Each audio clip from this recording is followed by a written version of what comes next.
Hallo Leute, da bin ich wieder. Diese Regalwand war schon in dieser Wandnische verbaut, als wir in die Wohnung gezogen sind. Ich habe sie komplett weiß gestrichen, das war vorher so bürobraun, und habe diese 3 Türen zusätzlich noch eingebaut. Erstens, dass es ein bisschen stylischer aussieht, außerdem musste ja nicht unbedingt jeder sehen, was sich hinter den Türen versteckt. Und nach immer einer gewissen Zeit hat sich diese Tür immer gesenkt und unten, wie man sehen kann, geschliffen.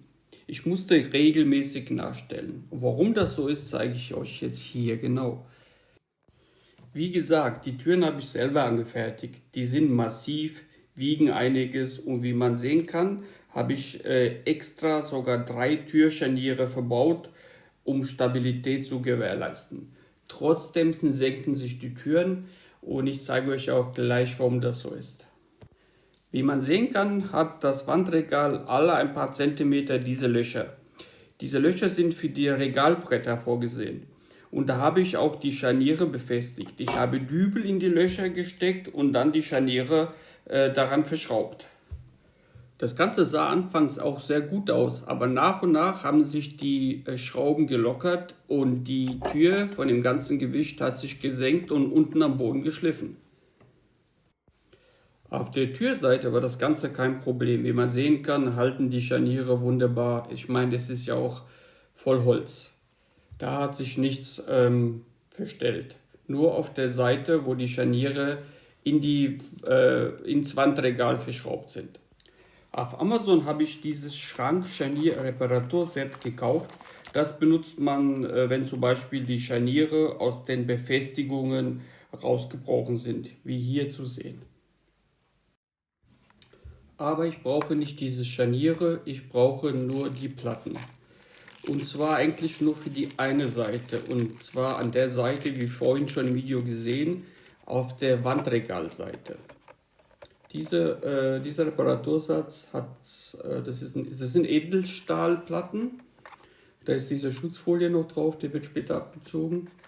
Das sind jeweils 6 Stück. Passt bei mir super, weil ich habe ja pro Tür 3 Scharniere. Die Befestigungsplatten kann man je nach Gebrauch benutzen. Diese Seite, das ist praktisch die Türseite, brauche ich nicht.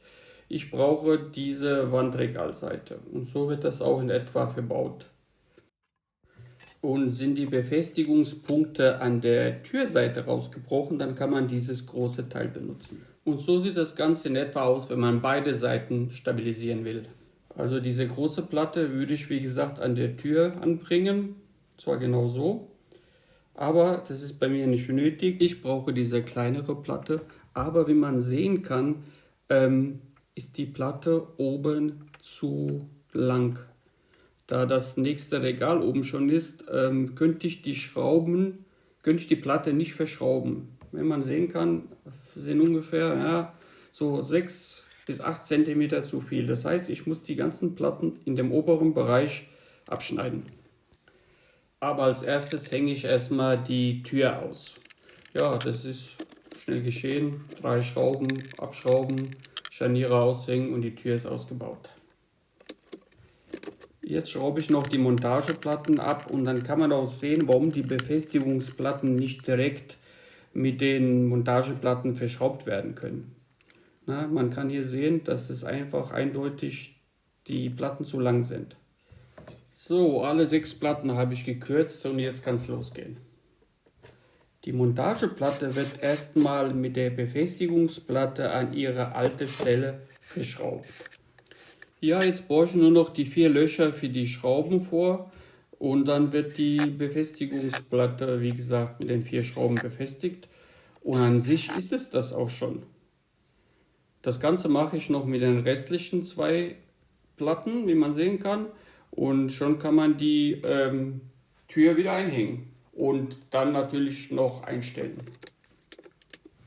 Ach, bevor ich es vergesse, den Reparatursatz verlinke ich euch unten in der Videobeschreibung. Achso, und wie man verstellte Türen einstellt, darüber habe ich auch ein Video gemacht. Das setze ich euch oben rechts in die Infobox rein. Das könnt ihr euch natürlich auch anschauen. Ja, die Tür ist eingebaut. passt alles. Die andere Seite habe ich auch gemacht. Das war's doch schon. Ich hoffe, das Video hat euch geholfen und gefallen. Wenn ja, würde ich mich über Kommentare, einen Daumen nach oben und natürlich über ein kostenloses Abo freuen. Danke und bis zum nächsten Mal. Ciao.